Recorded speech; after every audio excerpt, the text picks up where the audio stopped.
Okay, so this is kind of crazy. Credit is still reviewed as a determining factor, so they want to make sure people are financially responsible. They don't want to foreclose on this again. Right. Guess what the minimum credit score is? Oh my gosh, what? No minimum credit score requirement. Wait, what? How does that make you responsible then? Your credit. How do they view that then? If there's no... I think they're trying to get rid of properties. I don't know. But there is, because a lot of loans like are 620.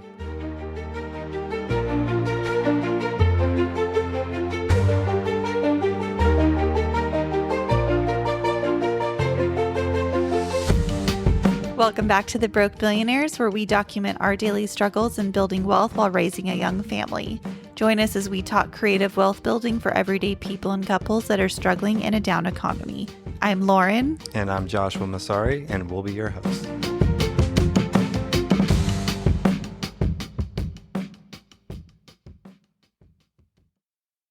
Welcome back. You too. Thanks. How's it going? It's been a week. It has been a week. A whole week. Here we are again. Feeling a lot more pregnant this week, that's for sure. Yeah, you're looking at it too. Just kidding. Come on. You look beautiful. The glow, the pregnant glow. Oh, thank you. Yes. You know what I realized is that I have been pregnant at least 1 month out of the year every single year since 2019. So just let that sit and marinate with you for a minute. Okay. That's almost a little depressing for you. Yeah, a little bit. Lost my drinking partner for every year, a little bit for every year. Oh, what I do for a really cold glass of champagne now. But it's good that we're getting this done out of the way. Just boom, boom, boom, boom. There's another boom now. It's a boom. Getting it over, out of the way, and then we can just raise the kids and have fun with them and not have to do this. For those that don't know, our oldest will be 5 next month. So we will have 4, 5 and under. And I'm looking forward to another kid, but I'm not looking forward to raising the first 2 to 3 months. The last kid really wrecked me. I'm not gonna lie. Sleep deprivation for the first 3 2 months. I was able to fight through, but the last one just absolutely. Your age was starting to show in that one. And I'm scared for this one. This is gonna be rough. We'll make it through though. Yeah, it's 1 month at a time, and we'll get there. It's like everything else in our life. We'll make it through. Yeah. Just keep swimming. Just keep swimming. We're in 25 now, or made it to 2025. New president just took office yesterday. We're I think that it's going to be a good year for a lot of people. We'll see. We'll see what happens, but I think that the way the markets are reacting, and then obviously with this administration, I think we are going to see some rate reductions coming up or continuing. Yeah. I think, especially in the real estate market, I think it's going to pick up as rates come down. We talk about being all that pent up demand. I mean, we personally know a lot of people just waiting on the sidelines, which I don't think is the smartest thing. Like, if you want to buy a house now. Don't wait until everybody else tries to buy a house, because prices are going to go up. Yes, you're paying more now on the interest rate and on the loan, so your carrying costs are higher, but you can refinance that in another year when those rates come down. But like we've said too, I don't know if people are thinking that the housing prices are going to come down so much, but it's like, well, no, they're going to shoot up. Right. They're not.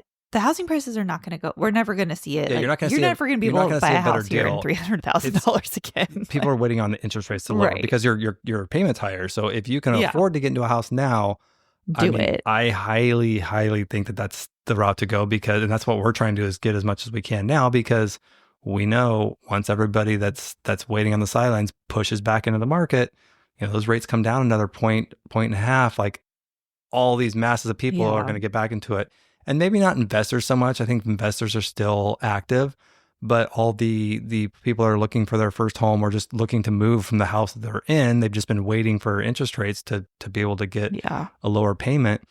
Everybody's going to come into the market at the same time, I think. And then that's just going to drive prices up. What did we say we've been seeing this last week, especially? Like, how many houses that we've kind of had our eyes on and been following that have gotten pulled, that they took off the market pulled and off the then now they're market. relisting. Yeah, they got pulled off the market a few years and a few months ago, and now they're coming back Yeah. on. I think Like a lot of them this a week. lot we of people saw. are expecting like the demand to really start to pick up. Yeah. So, you know, if you, I feel that now's the time to get in before it's too late, because another year from now, You're if gonna we're in get a back into better, these bidding wars. yeah, And exactly. we know how that's Those been interest rates come firsthand. down, you're in a better rate environment. All of a sudden things are getting bid up. Now you're paying, you know, 10, 15, 20%. We've seen people paying 20% over asking. Would you say it's easier to refinance than to get stuck just paying something higher in terms of like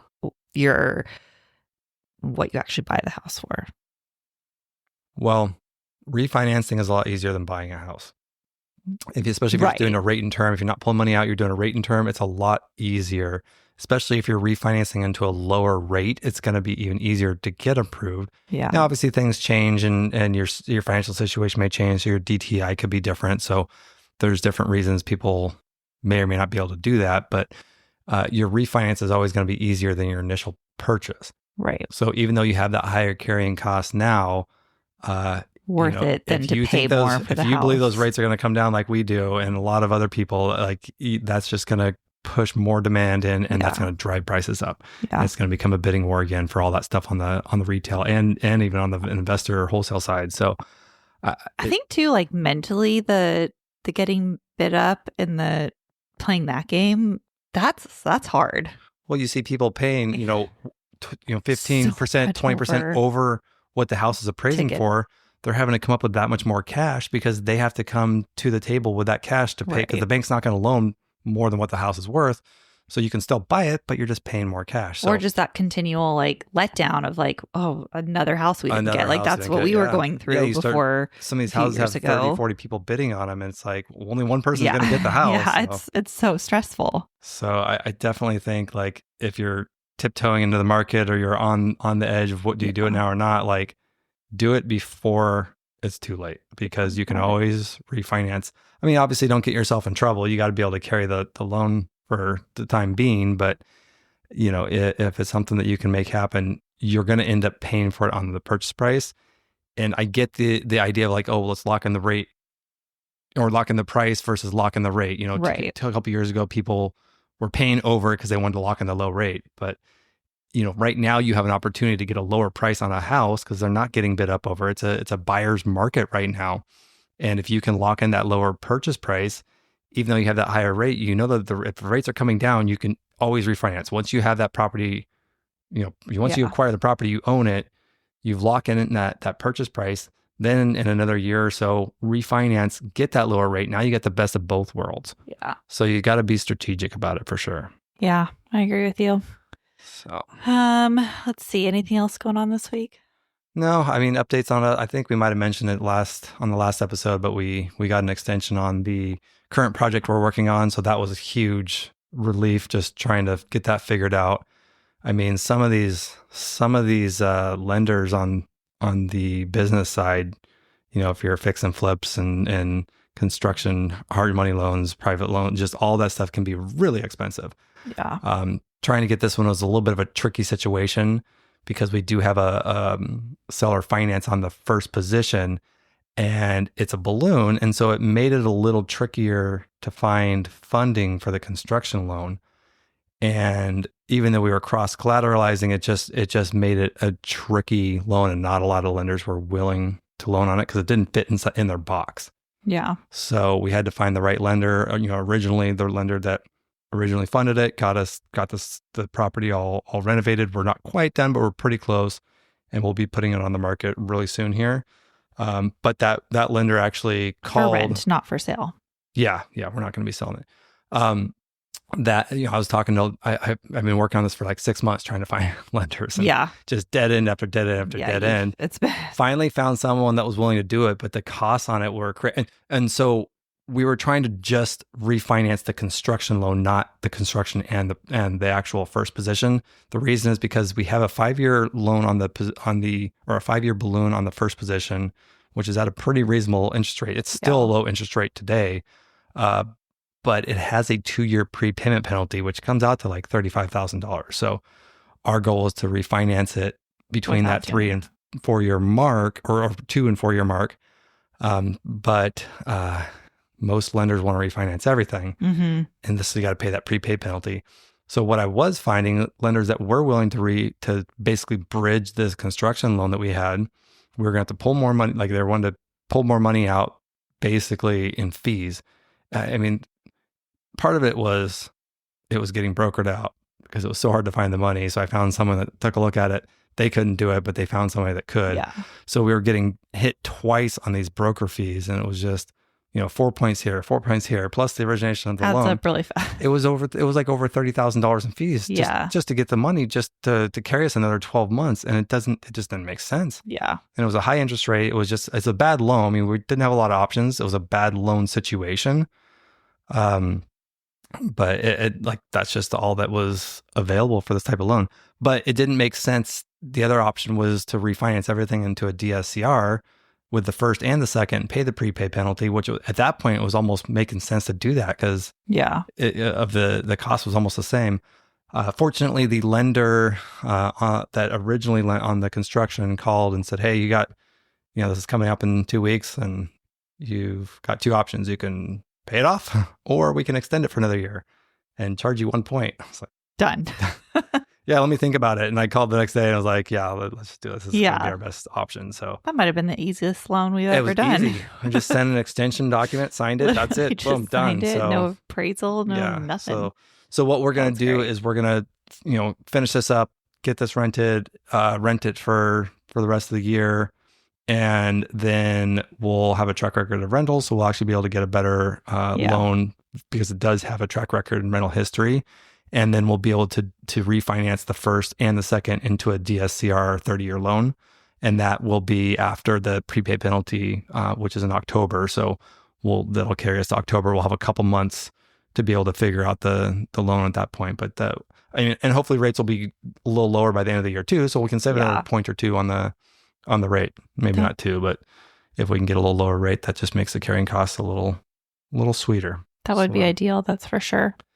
So that's pretty much update there. Oh, we got property management. The property, we have a duplex in Killeen, Texas that was purchased on a sub 2 and did some light renovations on that.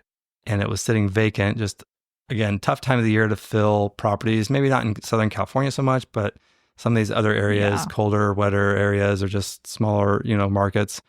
It's a tough time of the year to fill, but we had some good news. Had filled a few properties last week. Got a couple more this week. Property management. I was actually looking at. I do a lot of marketing for property managers. Our property managers.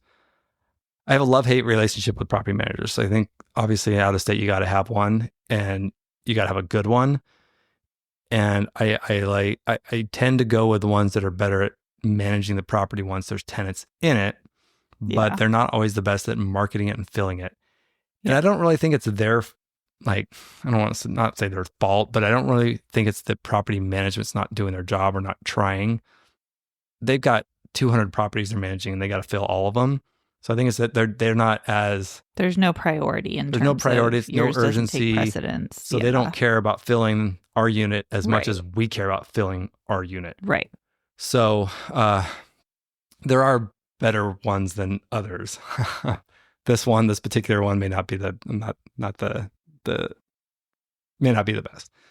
But I started doing some marketing and on some Facebook ads and just trying to help push this the other day. And I noticed on their website, they didn't have one listed. I'm like, oh, they don't even have it listed. What the heck? And so I called them. I'm like, hey, why did you guys take these pictures down? They're like, oh, someone moved in there the other day. I'm like, what? Didn't even tell us. Didn't even tell us. And I'm like, trying to fill this. And so anyway, so that was so communication could be better. Bittersweet. I was kind of upset, but I was happy at the same time. Good problem, but also. And then the other unit was also vacant, and they had some people come to look at it this week. So hopefully that one gets filled quickly too.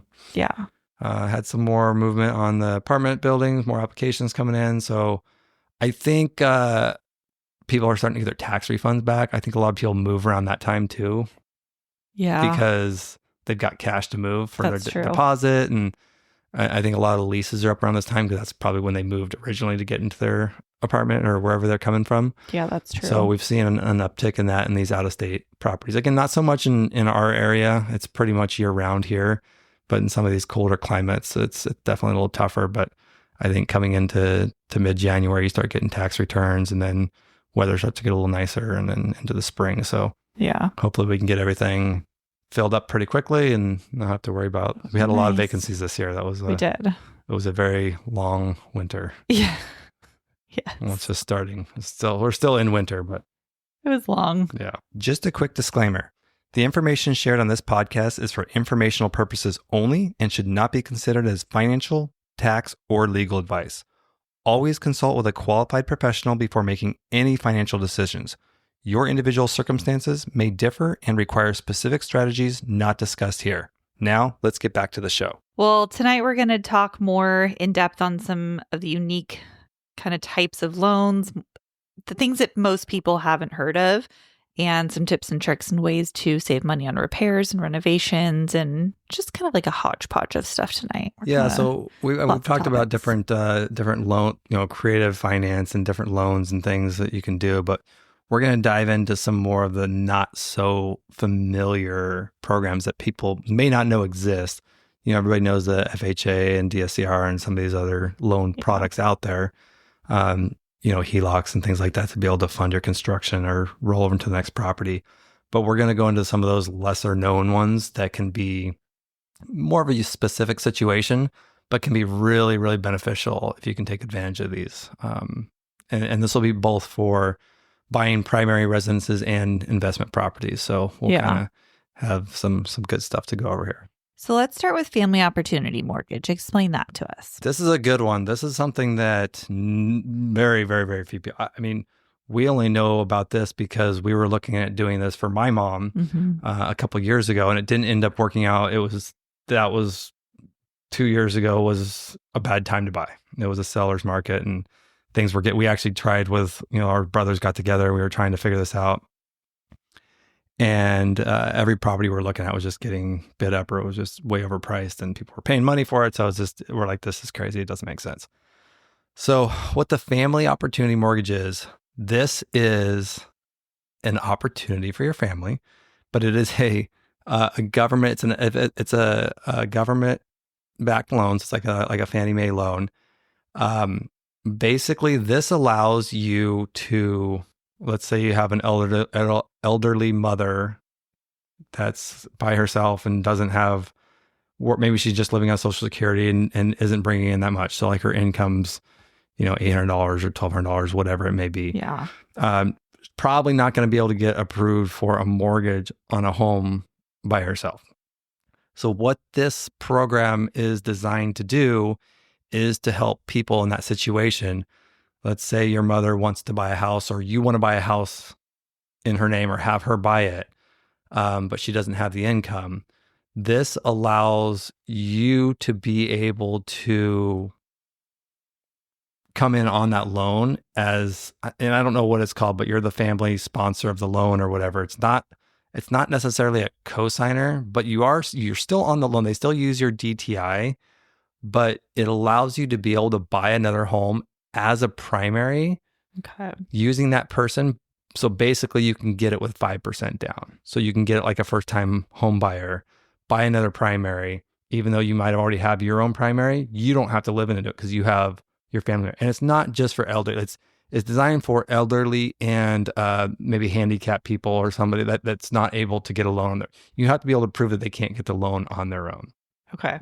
So they have to have, a fixed income that won't qualify, or, a disability that they're not able to work and be able to get the income to support that loan.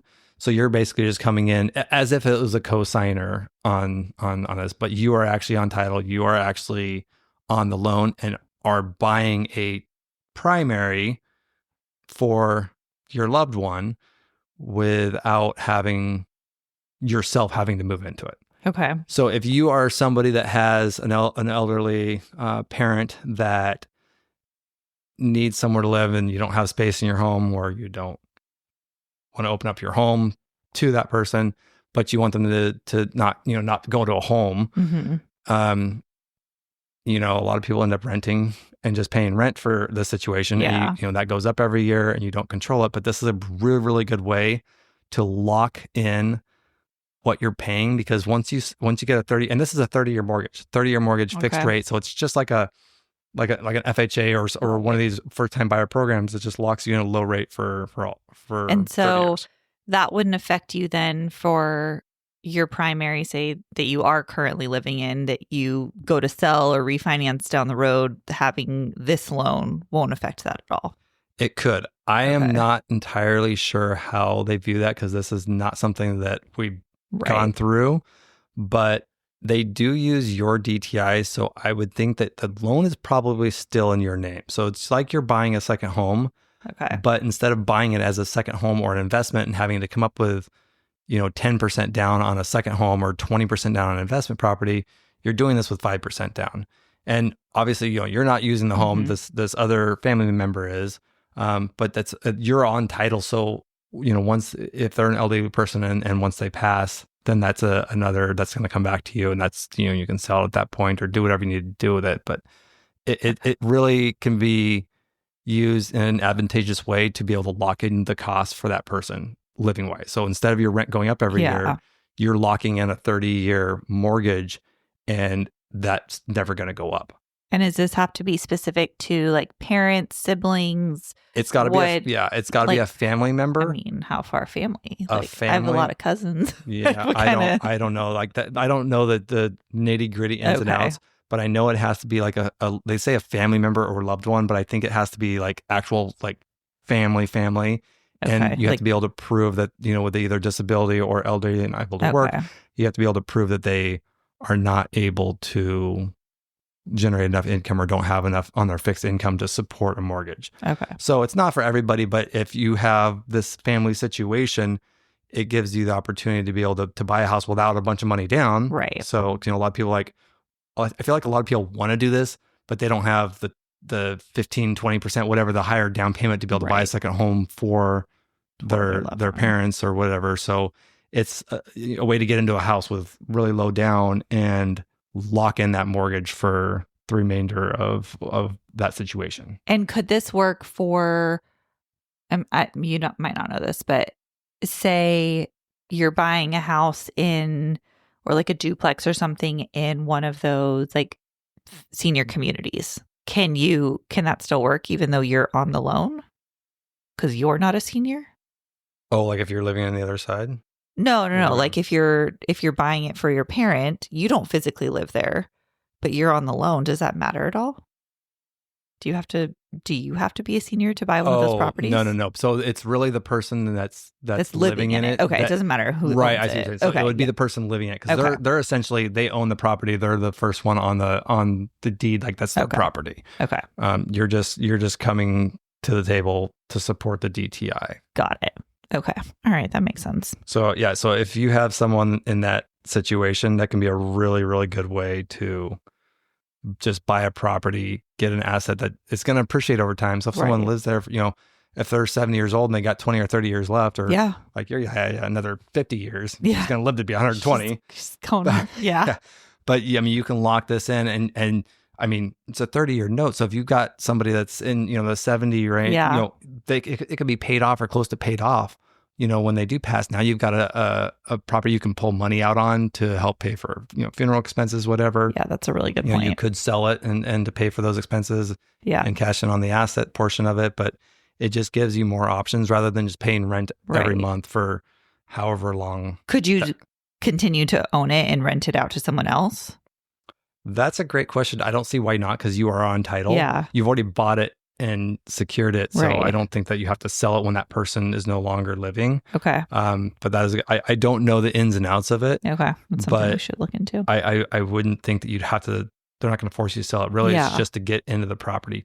Most loans that have first time buyer programs, you have to live in the house as a primary for 1 year. And that's it. Some of them are 2. It's either 1 or 2 years. Every loan's a little different, but usually it's 1 or 2 years. And once you do that, you've satisfied it as a primary residence, and you can do whatever. You can keep the loan or you can refinance it, whatever at that point. Like, it doesn't matter. You've satisfied the 1 year as a primary residence, and really that's to satisfy mortgage fraud. So you're not committing mortgage Right. fraud.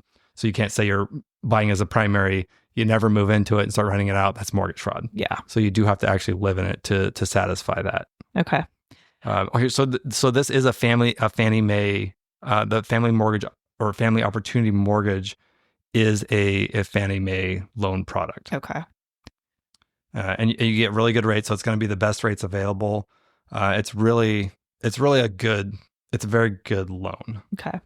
It's an owner occupied loan without you having to own it or having to live in it because that family member is satisfying the occupied portion Right. as a primary. Okay. All right. I like that. So it's just another way to add to a portfolio, your family portfolio, without a whole lot of money down. So Okay. definitely something to look into if you have a situation like that. Yeah, I think so. Next thing that I've been hearing you talk a lot about lately, is it Vindy or Vendy? Vendy. So Vendy. Okay. VENDEE. And if you just Google Vendy loan program, there's only one website. I think it's VR. I don't even know off the top of my head. We'll have to put it in the show notes, but I think it's VRM. VRM. That doesn't make sense for Vendy. No, it's the name of the there's only one lender that does these loans. Oh, okay. Or it's like a broker, because the way it works is these are VA loans that were given to military personnel as their primary or an investment, how I guess it would be as a primary, but they're foreclosures. So the VA actually took these properties back, and the VA actually owns these properties. They're bank-owned properties by the VA. So the VA uses this Vendy program to seller finance these to people. So that they're all seller finance? So they're considered seller finance I because the didn't realize bank, that. even though it's the bank that is selling it to you and giving you the loan, they're the ones that own the property and they're giving you the loan. So technically it is a seller finance, and they advertise it as a seller finance. Oh, so interesting. it's still coming from a bank and you still have to get approved. And they do better rates with that too. The lending, the rates are, it's so weird. It's a flat rate for everybody. Everybody gets the same rate. So they don't have like based on your credit score. Per like year or just it always? Yeah, it changes. Okay. So whatever the rate is for that month or however often they change it, it's probably based on prime or something. I'm not really sure how they base it. Okay. I think right now I spoke to somebody about this last week, and I think it was like 6.25 or 6.5 or whatever it was. Don't quote me. But it doesn't matter your income. But your it doesn't matter if your credit credit score is the lowest that they'll qualify you for, or 840.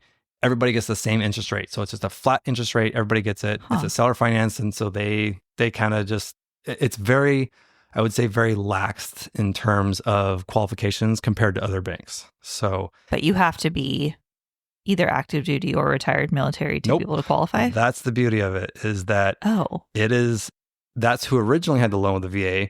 But to get rid of these bank-owned properties that the VA has, they'll give it to anyone. They will give it to anybody. Oh, I thought this was one that you were trying to do with Micah. It is, but not because of that. Not because it's for anybody. Yeah. Oh, I didn't realize that. Oh, that's pretty cool. So the program is, again, bank-owned. They don't have these everywhere. They're kind of. I was gonna say, are these like near bases or where? I mean, is there like specific areas? Probably, yeah. I would like say military bases? I would say probably the majority, but I mean, VA, like it can be somebody that's retired, so they could really own anywhere. So that's not necessarily going to be next to a base, but probably the majority of them are if people are buying them while they're in the service. So that is probably a big portion of it. So for us here, I mean, we have Camp Pendleton close by. Yeah, that's interesting. Yeah, and I don't know here. You're probably not going to see a lot here because of. It's a high appreciating area. Yeah. So typically people that get in trouble are able to sell their house and get out of it and not have to worry about it. But in slower markets that you don't see that kind of appreciation, people might not be able to sell it because they may have to actually come to closing to pay the realtor fees and closing costs. They may have to actually come up with money. Cost them money. Especially if they haven't held it for very long. Because when the VA, they do zero down for VA. So if it's a VA loan originally, a lot of times they're doing zero down. And there's a funding fee that they have to pay, but that also gets rolled into the loan a lot of times. So they're not coming to the table with anything. So they're not coming to the table to anything. So they start out with zero equity, and if they get in trouble in the first year or two, there's no pay down. Negative, So that they really don't. And if the market goes down a little bit, they're underwater right away. So there may not be a lot of equity, but some of these ones we've seen are actually like, some of them are good deals, some of them are not. So you really got to like kind of sort through them. Okay. But some of the requirements they have, it's available to all U.S. citizens. So you have to be a permanent resident of the U.S. And it's up to 100. Okay, so they will finance up to 100% for owner occupants, which is just crazy. You can get this so if you use this as your primary residence. So if you're moving into this, you do not have to be you don't have to be a veteran. You do not have, it is not a VA loan. It is all civilians are eligible for this. So you and I can buy a house, one of these, and if we were going to move into it, zero down. Wild. Crazy. Yeah. Crazy. So you can buy this with zero down. The caveat is we don't have them in Costa Mesa. Yeah. I mean, and if there is, it's probably gone like in minutes. Yeah. But that is, and so there is a VA, because they are V loans, the VA still has, for their program, they still have a VA funding fee, which is actually kind of expensive. It's really? It's 2.25% of the loan amount. Okay. So they don't, there's no money down, but they do charge us the steep, fee. But the nice thing about the fee is that you can actually roll that into the loan and not to pay it up front. So really somebody could get into this with literally zero down, zero fee, just roll that on the back end. This is why these get underwater a lot of times, because you're actually financing more than the property could be worth. Yeah. Because these are bank-owned foreclosures, though, it's possible that these could actually have equity because they might have had money or they might have had pay down. So maybe the market's gone up since they bought it. So this is not like buying off the MLS right now. This is what it's worth when you're starting out. But that's why a lot of these don't have a lot of equity, because when they do buy that way, they're not putting money down. They're actually rolling all these fees on top of the loan. So they start out underwater immediately. Okay. So on this funding fee, if you move into it zero down, you do have to pay a 2.25% funding fee. If you are a veteran, so if you did serve and you get the VA benefits, the funding fee is actually waived. I believe that was with my brother. That was the thing, is he was able to get that waived. Whereas if it was in our name, we would have to pay that. Okay. There is an origination fee of 1.5%, which is pretty standard. So the actual loan origination fee is 1.5% on the loan amount. Okay, so this is kind of crazy. Credit is still reviewed as a determining factor. So they want to make sure people are financially responsible. They don't want to foreclose on this again. Right. Guess what the minimum credit score is? Oh my gosh, what? No minimum credit score requirement. Wait, what? How does that make you responsible then for your credit? How do they view that then? If there's no... I think they're trying to get rid of properties. I don't know. But there is, because a lot of loans are 620 for a lot of loans. I know it's like FHA. Some of those are a little lower. I think FHA is like 520 or something. 535, 540. Not that low. I think 550 usually is the lowest I saw. But I know a lot of the conventional loans are like 620 is kind of where they start. But I mean, this is, FHA is a pretty low credit score. This, like, you don't even have to have a credit score. So you have to have a credit score, but it doesn't matter what it is. Well, it says credit still reviewed. So I don't know if somebody just starting out maybe doesn't have a credit score. I don't know how they look at that. But interesting. They do still look for financial responsibility, but there is no minimum credit score for requirement. So if you're somebody that's had a rough, time with credit for whatever reason, this is a great loan for you. Maybe you went through a divorce or you went through health issues and your credit got wrecked. And now bankruptcy, do they take that into account? I don't know. I mean, usually lenders feel it because you can't foreclose on them, or you can't do a bankruptcy for 7 years. So a lot of times lenders like that. And your slate is wiped clean, so you kind of have a clean slate. That's a good point. So I mean, when I was doing car sales, banks actually didn't mind the bankruptcies because it was a fresh, clean slate and they couldn't file BK again. So it was like actually a less risky loan. That's true. It's more if you're in the middle of the bankruptcy that's the different. problem. Yeah. Okay. That makes sense. So so no minimum credit score. Again, I don't think anybody's going to qualify. It just depends on your, but if you had a situation where it was like health or divorce or something like that. Maybe if it's something explainable, you have a and you went through all this stuff and now you've gotten past that. You've got good income. Your bills are on time now. And you're just kind of getting back together, but your credit score hasn't gotten up there. This is a way to get around that. All right. Here's another thing. These are the craziest loans. So FHAs have PMI, which can be pretty expensive. Yeah. This has no PMI. Zero down. What? No fun. Roll your funding fee in. Wow. No PMI. Yeah. So if anybody's wants to buy a home as your primary and get into your first home and you don't have a lot of money down, start looking on the Vendy website. So that was actually going to be my other questions. Where are you finding only on the Vendy website where you can find them? Okay. Yes. And we'll put this in the show notes, but it's the VRM website I was talking about. It's like VRM loans or something like that, which is, so that's the only there's place they one bank advertise that it's basically a brokerage that underwrites the loans for the VA. The VA is still the bank and the lender carrying the note, but this bank, there's only one bank that does these right now. Okay. So on their website, they have all the inventory that's available for this program. And that's nationwide. Nationwide, yeah. Okay. Most of this, I mean, you look at like the Midwest and like some of these, like, I was gonna say, are you seeing bases, like certain areas a little more populated? Places in like Oklahoma and Texas, some of these, smaller markets is where a lot of these are at. But there are some like Baltimore's there's a bunch in like Baltimore, and I don't know if there's a base that's nearby there or if that just happens to be where a bunch of these are. I don't know. But there's hundreds on there. Again, not in like the areas where we look to buy, like here anyway. Yeah. But some of these out of state ones, there's definitely a lot of options. So what changes then if you're buying this not as your primary residence? That's a good question. So if you wanted to buy this as an investor, they also do that. Okay. So with the investor, there are some other caveats though. If you are buying it as an investor, you'd have to put some money down. Okay. But it's only 5%, which for an investor loan is crazy. Normally it's 20 or 25. So you can buy this as an investor with only 5% down. So they do say so here's some of the things on the investor. So appraisals are actually optional on this, whether you're buying as a primary or an investor. It says optional. The bank doesn't require it because the bank already owns it. They don't really care. It's already on their books. So really that's more for you, I think, at that point. But appraisal is not needed for the approval. Investors, you have to close in your individual name. So this is the only downside buying as an investor. You cannot put this in an LLC. Oh, okay. And I spoke to him about this, like you have to put this in your personal name. So this is counting as a loan that it's going to be one of your loans on your record, which nowadays is up to 10 per person. And that's a good point. We have our credit completely separate. We've been married for, gosh, I don't even know how long. It was 2017, almost 9 years now. Jeez, almost 9 years. It'll be 8 years, almost 8 years. All right.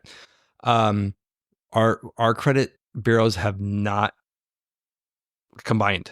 This is something we get a lot of eyebrows raised about. People don't like this. This is not like a common. And there's actually been a lot of benefits of it.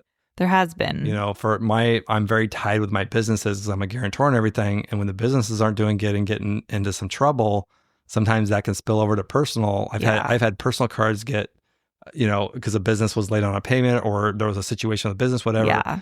Like I've had personal cards just get frozen for no reason at all. No late payment. Everything's paid off. No reason at all other than it's tied to the business. But then mine are fine because they're not combined. Yeah.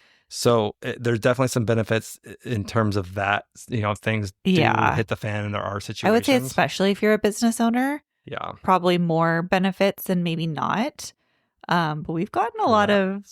Well, so here's the other thing is the main reason we did this originally, keeping everything separate. So anything that uses a social security number, any application, bank account, anything that requires a social security number, we do everything separate. We do not, because as soon as you apply for a bank account or savings account or a credit card or a home loan, our home loans we don't do those together. any loan, anything that uses a Social Security. As soon as you do that, as a married person, you now combine your credit score and you are one in the credit bureau. Yes. But by keeping them separate, the reason we've done that is because it will allow us to have, it used to be 4, but now you can have up to 10. I didn't realize it was up to 10. Yeah. When did that change? You can have 10 mortgages in your name. If you're married, you and your wife can have 10 mortgages in your name. By keeping our credit profiles separate, we can each have 10. So if we were to start buying these Vendy loans here, we can rack up 10 each. We can have a total of 20 properties in our personal name before we run into trouble. I don't know that we'd ever get that many in our personal name. That's a lot of liability in our personal name. But example, we have the option. We have the option to be able to do that. And now knowing about that, I mean, we didn't know about that loan when we did this. And that's so so that is why we do that. And once you combine it, it's too always late. Done. You can't undo it. So if you already did that, tough luck. But if you're not married yet and you're thinking about getting married and you're like, should we combine? Should we not? This is another advantage of not doing it. So, a lot of people have the emotional side of things like, oh, you should combine. It's not like we don't combine finances and pay bills together and figure out our finances together. We do that. We do that as a whole. Yeah. But on paper with the bank accounts, the actual system views us as separate credit profiles. Right. We still, there are some extra steps we have to go through. For example, like if I'm doing a mortgage in my name, because I am married, you have to sign off on it, stating that it's only in my name and you're not on it. So I'm not doing stuff without you knowing. Right. So there are, you're still on record saying that, yes, I am aware and know this is going on. But even though you're signing that paper, you're not giving them your social and running your credit. Right. And so that's nothing's getting combined. Yeah. So a little off on a little tangent there, but that's actually a big thing that we've been really careful about. Yeah. And this could open up an opportunity, especially with these Vendy loans, for us to really beef up our portfolio this way. Yeah, absolutely. So anything else on the Vendies? Yes, let's get back. I kind of got off a little bit there, but so you with investors, you do have to put it in your personal name, so no LLCs. You have to, I believe it was 2 years. Okay, so I did ask, I'm like, well, how long do I have to keep it in the personal name, like before I can refinance or I can sell or whatever, before I can exit it? There's a 2-year holding period. You have to keep that loan for 2 years in your name, rent it out. So you're stuck with that for 2 years to satisfy that. And if you don't do that, I don't know what the ramifications are of that, but they do have a 2-year requirement. So you have to keep that loan for 2 years in your name as that rental property. And does this matter if you're a veteran or a civilian? As an investment property. As an investor, regardless. Yeah. Okay. And I don't know about if you're buying as a primary. I didn't even ask on that, but I know on the investor side. So that was one thing. She's like, you can't flip. You can't buy a house, do some work to it, because we were looking at that as an option. So I was asking these questions and no, you cannot flip because you have to hold it for 2 years. So you are not allowed to turn around and sell that a few months later, 6 months later, even a year and a half later. You have to hold that for 2 whole years. For 2 years. Okay. So what we are looking at doing though is buying these properties with 5% down and doing a lease option. So a lease option is you turn around, you sell it to somebody, or you don't sell it to somebody, you lease it to somebody and they pay an option, not a down payment, but they're giving you an option fee. And that gives them the right to buy that property at a predetermined price after 2 years or 3 years or whatever you have in the contract. It's usually for people that are trying to repair their credit. They need some time. Yeah. They just got a new job. They're making money now, but their credit's not good enough to get a loan unless they know about the Vinny program. So yeah. But or a standard loan, and they need a couple years of good, just building their credit back up till they can get their own loan. So we would do something where they would pay this lease option fee to secure the right to buy it. And then after 2 years, they'd have to wait for 2 years. After 2 years, if they're able to buy it and refinance, they would just get their own loan, refinance it, buy the property. And that would be the exit. That would be when we actually make the money. If there's any profit in the deal, we would make it in 2 years. But that would satisfy the 2-year holding period. Okay. And then on these lease options, we'll probably get into this. We have a guest probably coming up at some point that does a lot of this. But a lease option, the person buying the house or the option to buy it, at the end of their lease, they can buy it by getting their own loan, or they can just walk away and just say, we're not going to buy this. But it's a way to give people another opportunity to buy if they're not able to buy right now because of credit situations or income or whatever it may be. But it gives them the opportunity to lock in a price now, get into a home, be it, Right. act like a homeowner or treat a home as if it's going to be theirs, because that's the intention, is that is going to be their home. They treat it like it's their home, so that you get, better tenants typically, Yeah. because they are treating it better for those 2 years. They're responsible for a lot of the repair, maintenance, and things like that. Okay. All right, so back to the Vendy. Let's just finish up on this. There are a few other things. They do say that if you are buying as an investor, you have to have 2-year rental history on another property that you currently own. So you have to be an existing investor with rental properties that you've held for 2 years or more. So you can't be just a flipper. You can't be. No. This is on, you're buying the property. We were talking about, you can't be a flipper. You can't flip these houses. But so you can't have. So if you've only done flips, we do would you work have to because be we a buy and landlord. hold. You have to be a buy and hold investor and have something you've already held for 2 years and shown that it's been a rental property for 2 years.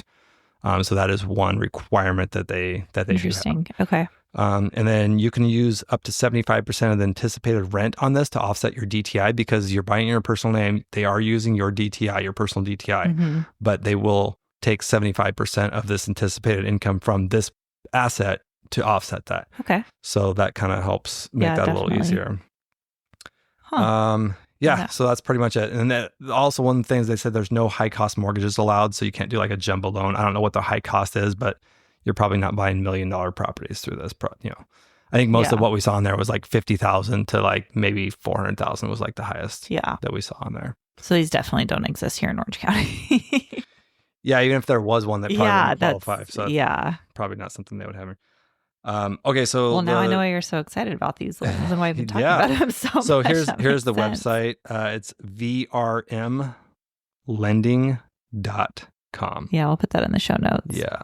Okay. And we have a contact too. If somebody wants to reach out, we can share the contact info. And we may end up having her on too, just to that would probably be good, program actually. A little more. Just we'll kind of see how it works for us with our plan of attack here, and maybe we can have her on down the road. Yeah, I like that. Yeah. Hey guys, if you're finding value or just want to follow along on our journey, make sure to hit that like button and subscribe. That would help us tremendously. You can also follow us on Instagram @TheBrokeMillionaires and be sure to share with your friends. Now let's get back to the show. Let's switch gears to home warranties, something that we are very fond of. So home warranties, I feel like not a lot of people have these. So I feel like this is a good topic. I feel like most people get a home warranty when they first buy their house, because realtors, I think, usually put it into the ask and want that in there, whether they're on the buy side or sell side. I think that's just why do they standard. Want that?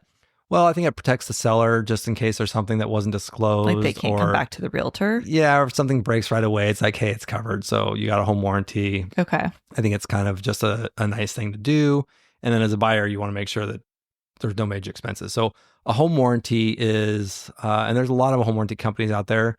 The only one that I would recommend, we've used several of them, and some of them are just terrible. They're scams, literally scams. But I think American Home Shield is probably the only one that I would ever use moving forward. Oh. I've had very good luck with them. I've been using home warranties for 20 years now. About 20 years. And I've always kept them. So here's the thing. You get a home warranty and you buy a house. It's for 12 months. And there's a copay. So, you have, I guess it's not called a copay, but I'm thinking like health insurance. Yeah. So deductible. You have to deductible, and it's usually, $75 to $100 or $125, whatever it is for the plan you have. But this covers all your major appliances. So it's not on the home itself. Like if your roof starts leaking and it's not covered, that's going to be an insurance claim. Right. But your all your appliances. So, even like washer dryer can be covered under this if you have a plan that covers washer dryers. Your dishwasher. So if that breaks, not if that leaks. If it causes a leak, that would be an insurance. Yeah. Okay. So this is on the appliance itself. If it stops working. If it stops working, yeah. Okay. So washer dryer, water heater, that's a big one. That's kind of one of the big ones that they push. And that's like all their plans include a water heater, because that that's, water heater might only be like $1,000, but it's also $1,000 to install it. Yeah. And That adds up we quick. actually just did that on one of the properties we have, and we still had to pay like $600 or $700 in permit fees and all the extra stuff to make it compliant. Mm-hmm. But the actual water heater and the labor, which would have cost, $1,500 to $2,000, was covered. So it only cost us $700-800 to get this thing installed, where it could have been $2,500 to $3,000 total. So water heater is a big one. Garbage disposal, your stoves, built-in microwaves, ovens, fridge. Yep, fridges are covered. Usually just a regular fridge and freezer, like wine coolers and things like that. Extra ice makers and things like that are not usually covered. HVAC's a big one. So your heating and cooling system and ducts are included. And your plumbing, all your plumbing. So this one, all your plumbing fixtures, light fixtures, so electrical. I was going to say it's electrical. Yeah, a lot of electricals covered. We had a slab leak on one of the properties that we had, and it was the shower P-trap had like corroded because it was so old. It was cast iron. Oh yeah. And this was when we were with one of the crappy insurances, or one of the crappy home warranty companies, and they denied it, and we fought it, and they sent somebody else out, and they said, no, this is covered. So we ended up getting it covered, and they had somebody came in, broke concrete, dug a hole. They had to that was dig down. It was a pretty big. That's why I bought it, because I knew it was expensive. It was a big project. And I had that same thing done at another property I had in Arizona, and I knew it, and it was covered that time. But that was probably a $1,500 to $2,500 job. I don't even know. We didn't see the quote because we didn't have to worry about it. Yeah. But it would have definitely been a very expensive, a minor fix. But because it was under concrete, you got to break concrete, dig down, like a pretty big hassle. So anything like that. Sewer lines are covered. So basically, all of your functioning things in your house that keep your house going are going to be covered. So the cost of these is about, I think usually it's like $35 to $45 a month. You can get an annual thing. You just do a monthly payment, and it's not that much money compared to the money you can save on these items. We do this on all of our properties. All of our, not the out of state ones so much. And we've had to use it on all of them as well. I mean, you can even get stuff that covers like hot tubs. If you buy a house that has a hot tub, really, like an older hot tub, you can get coverage on it. And if it goes out and the board goes out or whatever and fries it, awesome. they replace it. And it like your appliances, if they can't replace it or can't fix it and it's just so far gone, they buy a new one. Yeah. They have limits on it. It's like $2,500 per or whatever plan you have. Right. So there are limitations on that. If you have a $20,000 Wolf oven, they're not going to replace the whole thing, but they will just pay. But could you get $2,500 towards it? They will give you cash. Okay. So if it's not replaced, like comparable, and it's like a really expensive one, they're like, you hit the limit. Yeah. We'll give you $2,500 towards whatever you want to put that's towards. So something. Yeah. And so for us, we have, we get nicer, higher end appliances. And we might have talked about this before, or maybe not. I don't know. I don't know if we talked about this. We buy appliances that are used, but they're high end, and they come with a warranty from the seller. So they've been recertified or refurbished, I should say.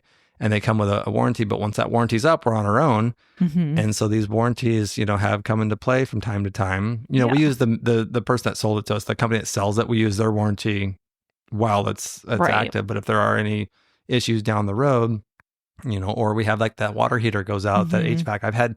I've had brand new ACs put in because of the warranty that was in place. So when that happens, that's a huge savings. And that, $40 a month, that $400 a year that I'm paying just paid for the next 10 years by that savings on that one HVAC that went out. Yeah. So worth it. Yeah. Especially in these higher end properties. And so I will say it's not the same in all areas. Like our South Carolina properties, we don't do this because they're in more remote areas and the plans are a lot more expensive. The deductibles are a lot more expensive because there's not as many people to service it. And so they're not getting as good of deals. Sense. And so for those, and labor's a lot cheaper too. So that it almost is just like kind a water heater might actually cost $1,200 because you don't have all the permitting and all the extra stuff you have to do to get it to pass inspection. Whereas here, there's just so much red tape. It makes things a lot more expensive. So it may not make sense in all areas, but definitely in our market, I think in bigger markets, it makes sense to have that. So if you buy a house, you have your home warranty for a year, and then the renewal comes up and you're like, nah, I don't need this. Like you might want to think twice about it, because that can really save you a lot of money. And it's especially, we have this on, it's for rental properties too. Yeah. So we have it on all of our rental properties. It doesn't matter if you live there or not, you can still get the home warranty. Mm-hmm. You can actually add this at any time too. So you can That's a add good this point. down the road too. Yeah, it's not something you we have switch, to do right we when you switch buy the house. home warranty companies, and it's not something that you have to only do when you first buy it. You can add this at any point. Yeah, it's a good point. Let's switch gears over to, you've kind of been talking about some government funding for renovations and repairs. Let's talk about that a little bit. Local government, I should say. Yeah, so let's talk about the local stuff. So there are, when I was in college, I had a house in Arizona, Mesa, Arizona, and didn't have a lot of money at the time. I was a broke college kid and spent all my money on booze, probably. I don't know. I had this fence. You probably got some good story. I know you have some good stories about that. We can get to later. So I had this fence that was an old wood fence between my house and the neighboring house. I think it was like a duplex or little apartment complex or something next door.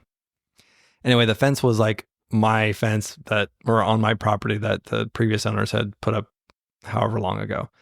Anyway, there was a big wind that came through and it knocked it over, and city came out and said, you got to rebuild this. And I was like, I don't have money for this. And they're like, oh, okay, well, call this number and they might be able to help you out. And so I called the number, and they had like funding for people that didn't have money or enough money to pay for stuff like this. And I ended up getting a brand new block wall. They just said, oh yeah, we'll pay for it. It was a brand new block wall. It was like $6,000 or $7,000, and I didn't pay anything. Gosh. I paid nothing. I was just like, okay. They just send someone out to do it? Yeah. So, I mean, you have to qualify for it, and I think it's like probably income based. Okay. So with a lot of those programs, they go by your AGI, which is your adjusted gross income. So you can actually make money, but if you have a lot of write-offs, especially like investment properties and things, or business, to be able to offset those, and you have all these deductions, and at the end of the day, your AGI is not that high, you qualify for these programs, because all they look at is the bottom line, and look at your AGI. So, that's nice. Yeah. So so a lot of people don't know these programs exist. We bought a property here in our city, and also here's the thing: these have to be owner occupied. So these don't work for investment properties. Yeah. So this is for an owner occupied property. But for example, Costa Mesa, where we live, has a bunch of programs. And it's for, you have to have, the income here is a lot higher. I think it was like, I don't remember what it was, but it was like 60,000 or whatever was their income requirement. And with all of our write-offs and deductions and everything, especially the last couple of years without as much income, we definitely qualified for it. Yeah. We typically have our adjusted gross income pretty low, so we're paying very little in taxes. But that also qualifies us for a lot of these programs like this. So with Costa Mesa, they have multiple programs. They have grants. I think the grant was like $17,000 or $18,000 if you qualified. It was a little, their qualifications here are a little hard, because it has to be like the house has to be can't be worth more than this amount. Yeah. And so it's really hard because of their limits on that. But they do an $18,000 grant. So if you qualify for it, it's just $18,000 they just give you. That's it. So what do you have to use it for, though? So it has to go towards the house, has to be owner occupied, and it's got to be goes towards the house, like can furnish the house. So you can't be like, oh, I need what? a new kitchen. Yeah, it's got to be repairs. Okay. I think it was either a new roof. Yeah, you need a new roof. You could use it for. It was repairs or things that were not up to code. So if you had whatever electrical panels, whatever that needed to be brought up to code, you could put it towards that. Okay. You could only use it once, I believe. So once you use it, like, you could never apply for it again. But for each city. For the city. I guess so if we were in a different city. Okay. So it's city. So it's city. It's a city program. So yeah. So they had this $18,000 grant where you just qualify for it. On top of the grant, they also have a loan, which is like the same program, but you apply for it separate. They give you it was up to $50,000. It was a no interest, no payment loan that you didn't really ever have to pay back. So they said, if you sell your house, it gets paid off. So they do put a lien on your property. I believe it had to be a second position. I don't know if they could do third position or not, but they do a lien against your house for this $50,000. And if you sell the house, it gets paid off, Okay. but with no interest. It's 50,000. You sell it 20 years later, Crazy. you still only owe $50,000 on that new roof or whatever it is that went towards. So, you're increasing the value of your property, and it's, you're not having to pay interest on it. So it's basically free money. And is that one also has to be used for repairs, or? It's the same thing. Yeah, same qualifications. Okay. So it's got to be repairs or bringing your house up to code. So, so there are some, and they don't just give you the money; they have to pay the vendors directly. And I think it probably has to be a licensed contractor. So I'm sure there's some stipulations like that. But I mean, it's free money. Yeah, that's awesome. And so you can actually, so if you refinance your house, you pay it off. But they did say we can subordinate the loan, which that means that because if you're refinancing, you would have to pay off the liens, and then that way the new lender would be in first position. But if one of the lenders is willing to subordinate, basically meaning we will be behind the new lender, so the new lender would finance the first position loan, they could be in first position if this other lien was willing to subordinate. And so they said that they do offer that. So you could still refinance down the road and not have to pay this out. I mean, you could literally keep this loan. There was no max from what I understand. So you could literally have this loan for $50,000 for the next 50 years and not have to pay it off until the property is sold. So that's, if you don't have a lot of money, you're getting into a house with like one of these first time buyer programs, and that's all the money you've got, and the house needs some work or needs some updates or has, I wouldn't say updates, but needs things that need to be repaired. It creates it's a safety concern. That was one of the things, is if it was creating a safety issue, a leaky roof or, something that was actually a safety concern, or, wasn't up to code. So you can get some pretty big things paid for. And it could be multiple things. It's a set amount, or is it like a project? It's $50,000 total. So you get everything that you can get repaired for $50,000. So again, you're probably not going to be able to use it towards a new kitchen unless you have a kitchen that's just out of code and there's a safety issue and all this, and you've got to redo it. It's like maybe that qualifies. I mean, a lot of bathrooms are not up to code. Yeah, and I don't know. We didn't actually. That's not something we did, so I don't know what we were just looking into programs. So this is a city specific thing. So this is just city of Costa Mesa, and I know I've lived in other cities and gotten these programs. So I know a lot of cities have these because they want people living in safe environments. That's the whole point of the building department, is making sure that people are living in safe. So each city is going to be a little different in terms of the programs. Yeah. So you would call the city and just ask, what programs they have or what department you would talk to. Okay. And so, but I'm sure that every city's probably got something, and it's probably like funding specific. So they may have funding for 1 year, and once it's gone type of thing. Okay. But it's definitely worth looking into if you have some repairs that need to be done and you qualify for it. Like, why not? Yeah, why definitely. Not? But a lot of people don't even know about this, and so they don't even ever look into it. Yeah. What about, I know you have found some interesting information on funding for ADUs.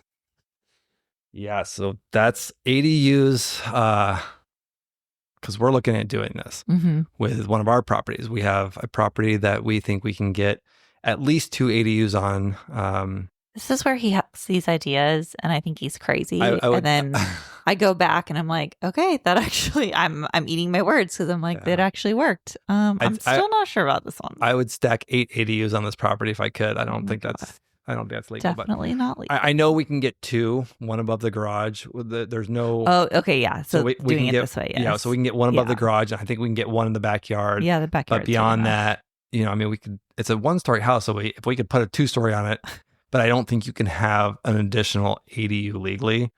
I think we're maxed out at 2, but I'm gonna find out. If we can do 3, I'm gonna figure it out. Anyhow, if there's a will, there's a way with this man. So what we're looking into is state programs for ADUs. So especially along the West Coast, but California specifically is really pushing ADU, trying to get residents to build ADUs because of the housing shortage here. Again, this is kind of all up and down the West Coast, but really Southern California is such a massive shortage of housing that they're really making ADUs easier. They're relaxing the codes on these to, the setbacks, and they're just making it easier to get these approved. And they're really trying to promote to get to people to build these. And with that comes funding. There's a lot of funding programs that they've started coming out with that are very favorable. So I don't remember the exact program details or what it was called, but California last year had this program for ADUs, and I think it was like up to $150,000 or something like that. It was a pretty significant loan amount that they were willing to give, and it had a very low rate. So it was like lower rate than you're going to get on any bank loan for doing an ADU. Qualifications, I think, were pretty lax, pretty easy to get compared to banks. And they had a loan forgiveness portion of this program. So say you take $150,000, you build an ADU. That's $150,000, probably a pretty big ADU, or maybe you can get two ADUs. I don't know. But take your $150,000, and it was like a 30-year loan at 5% or whatever. It was a really good rate. It wasn't like your normal bank rates. And then what they said is, okay, if you make this available to low income housing property, you will get loan forgiveness for each month. We'll basically give you credit each month. So if your payments, $600 a month on that 150, and principal goes, well, I think it was loan forgiveness on the interest and the principal amount. So it was 100. I believe, don't quote me on this, but I believe it was 100% loan forgiveness on the principal and interest. Dang. For every single month that you were offering this as low income housing. So obviously there's a trade off there, because you might only be running these for $1,200 a month when market could be $1,800. So you're losing money there, but you're basically that loan that just was free. And then I think you had to do that for 10 years. Actually, it might've only been a 10-year loan, because I think the loan forgiveness only went 10 years. And so then after 10 years, once you had maxed out that loan forgiveness or had paid off that loan, then you could do whatever you want. So then you've got, after 10 years, now you've got this extra ADU that's the government paid for, and you can rent it for whatever you want to at that point. Does this matter if you're adding it later or if you're doing like a new build? Because we've seen, okay, so this is something we've noticed, like on Balboa especially, because anything that has an ADU, if they're tearing that house down and redoing it, they have to put an ADU back in, right? Isn't that what we figured out with the ADUs, why so many of the new ones have them? I believe so. I think that's what it was. So can this funding work for a new build, or does it just have to be an addition that you're doing? That I don't know. I'm not sure. So I will say this California program is no longer available. Oh, so okay. So they'll probably come out with it again or re-up it. Okay. So it was a, like a funding allotment. Like they had approved a certain amount for this funding program. Okay. And once that money was gone, it was gone. It was kind of like the loan for everybody, the California home for everyone, where it was like they were paying for your down payment. Once it was gone like 2 days. Set amount. This one I don't think was gone that fast, but it was. I didn't find this until the end of last year, and it had already been depleted. Okay. So we got to look at it now. And did it start last year? I believe so. Yeah, it was probably the beginning of the year or something like that. So we need to look and see what the new programs are now. Yeah. Okay.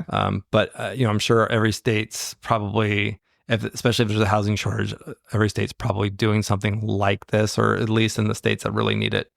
Some sort of program or maybe a grant to like get you started or whatever. And this money could go towards everything. It was all the way from plans. So from your planning. Oh, nice. Because even plans that might cost, $8,000 to $10,000. So your plans could be included, like everything this money could be used for everything start to finish. So you could literally get the entire ADU project. Furnished and all of that too? No. Oh, okay. No, just that's furnished. construction. AD houses aren't furnished. Oh, that's unless true. you furnish them and you're an investor and you're trying to make more money. Yeah, never mind. But the building portion. Okay. Yeah. So all your plans, permitting, and construction. Clearly, costs. this is where my mind is. His is all in the building and planning phase, and I come in at the end and I just make it look pretty. Yeah. So we're looking into that with these ADUs to see what's going to be available for that. But yeah, some of these programs is definitely worth looking. It doesn't hurt to look and check and see what your local. No, I mean has. This is where I don't even know how you think to look into these things, because it's not anything that I would ever think about, but you're good at finding this kind of information. I guess so. I guess so. All right. Anything else? What do we got? I'm trying to think. Any good podcasts or anything you're listening to right now? Books? Anything? I've been listening to I don't even know what it's called. It's Mark Monroe has a podcast. He's a big creative finance guy out of Florida. Actually, let me look it up because See what it's called. I know. yeah. We actually have a fun interview coming up. We have a friend that we've known for quite some time, who's just one of those people that's just always has a story. That's a good way to put it. Yeah. But he's a real estate investor, and some of these deals that he has gotten himself into are just very interesting and very some of his creative. Stories he's gotten himself into are very crazy. But yes, I agree. His real estate stories are pretty wild. Yeah, so that's going to be that'll fun be interview. fun. I'm excited for that one. We haven't seen him in a long time. That'll be a fun one. When we do that. Okay, so this podcast is called Power Play Real Estate Podcast, and it's a co-hosted. Mark Monroe's the author of he has a creative finance book. He also has a very large Facebook group, a seller finance Facebook group, which has, and I think we actually, and we might have mentioned this once before, but we've bought. I think that's how we got it was his group that I found the apartment building that we bought. That we've found deals. Yeah, but it's Seller Financing Homes. So it's Seller-Financing-Homes is the group name. And there's 156,000 members. That's a very large Facebook. Yeah, that is. It's very active. There's a lot of, 20 to 30 posts a day with people selling. Most of this is seller finance or some sort of creative finance. Mark Monroe is the one that runs that. And, he's been doing creative finance for like 25 or 30 years. I think we're actually going to have him on the podcast. He did say he'd come on. So we're going to have him on here at some point. Good one. But his podcast, I've been listening to just different strategies and different, entities. There was somebody on the other day that was talking about land trusts in Florida, which has some pretty good liability perks that other states don't offer that I was unaware of. So just a lot of little tidbits like that his guests share. So Power Play Real Estate Podcast and I don't even know, honestly, I don't even know who the other host is. I just know Mark and have talked to Mark, but there is actually another guy. I feel bad that he's not getting any credit, but I've never talked to him, so I don't know. But anyway. Okay. All right. So I think that's all I've got for tonight. Yeah, that was a good one. It's getting late. You're getting tired. I'm tired. Yeah. All right, guys, get out there and make it happen.